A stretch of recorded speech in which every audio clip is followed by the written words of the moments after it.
Game 5 ng Ginebra at Rain or Shine at sinimulan agad ni Clarito ng sipag, gets the offensive rebound for the opening points of the game. Pero what a start para sa Ginebra, kaya ayaw mong makuha ni RJ yung bola kasi yung gravity niya, kahit higpit na ng depensa ni David, mag-help pa rin kaya malilibre si Holt sa 3-point distance. Then, ito rin yung nawala sa kanila nung last game. Yes, sobrang okay na si Brownlee yung tumitira, pero kasi last game, naging solo creation niya lahat eh. This time, galing na sa magandang set, 3-point shot para kay Brownlee. Here, Rain or Shine on the break. Ang ganda ng ginawa ni Chongson dito. Akala lang lahat titira siya ng 3 points eh. Pero pasa pala kay Jalen Johnson para sa high percentage shot. Pero kung ikaw yung Ross, ayaw mo mangyari yung magkakaroon ng touches si RJ.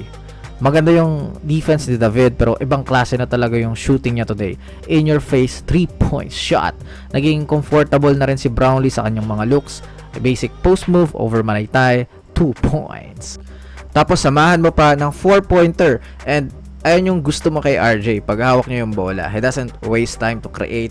Unlike yung nauubos lagi yung oras sa kanila. Let him cook kumbaga. Kasi kung ikaw si Karakot, alam mo umiinit eh. Why would you give him enough space? Tsaka sana ball denial eh. Actually, kahit na-scorean si David kanina, okay lang kasi medyo hirap yung looks. Pero ito with Andre on him, dumadali yung buhay ni RJ.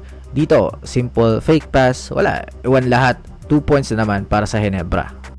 Tama na muna siguro sa kilig. He needs to play better defense, put a body on RJ, ball denial, make an effort. Pakita niya kay Coach Cheng na he is trying his best to play defense instead of giving RJ enough space to create. Naububuhay lang yung Ross kay Adrian Nocum with the scoring. Pero Brownlee, another 4-point shot. Ang sakit na ito para sa Rain or Shine. Here, what a miss from the referees. Nasa labas si Scotty tapos kinuha niya yung bola kay Jalen kung saan nagresulta yon ng transition 3-pointer para sa Ginebra with Stephen Holt. Sa second quarter, pupoint natin ulit yung gravity ni RJ. Nabibigyan kasi ng magandang touches to create eh. Nabigyan si Rosario for the 3-point shot. Though we cannot blame totally si Nocum kasi yung ginagawa niya sa offense. Kaya may hirap yung sitwasyon ng Ross kapag ganyan. Pero yun nga, sana ball denial on RJ. Pero iwan si Nocum, hindi niya rin sobrang kinikis-kis si RJ. So bias siguro kung si Karakot yung problem tapos yung defense si Nocum hindi. Pero kasi gets nyo naman siguro yung stamina rin ni Nocum on offense, yung iniisip ko kaya ganyan. Dapat hindi siya yung initial defender ni RJ. Tapos ayun, iinit ng sobra yung Ginebra sa outside. Rosario na naman sa labas, this time sa corner, bang! So ayun, si Mamo na yung kumuha kay RJ pero wala eh. Grabe na yung confidence in rhythm na off-ball movement para tumira sa 3-point distance. Dahil sa pagiging threat niya sa labas, naging chance naman yon para atakihin yung paint kasi nako-cover na yung outside. RJ na naman, Diyos ko, grabe. Tapos dinagdagan pa ni Brownlee ng another 3-pointer para sa Ginebra. Sa final period, this is the reason why Ross is not themselves today. Last game, lahat nakakahawak. Pero ngayon, mas marami yung possessions na may nagsosolo creation. Malas na nga sa outside, hindi pa nagbo-ball movement. Tapos Ginebra pa yung tumatakbo. Brownlee with a layup. Tapos RJ, ano pa bang pwedeng sabihin? Just a small space, 2 points. Maganda na yung defense ni David pero ibang level yung offense ni RJ. And one opportunity.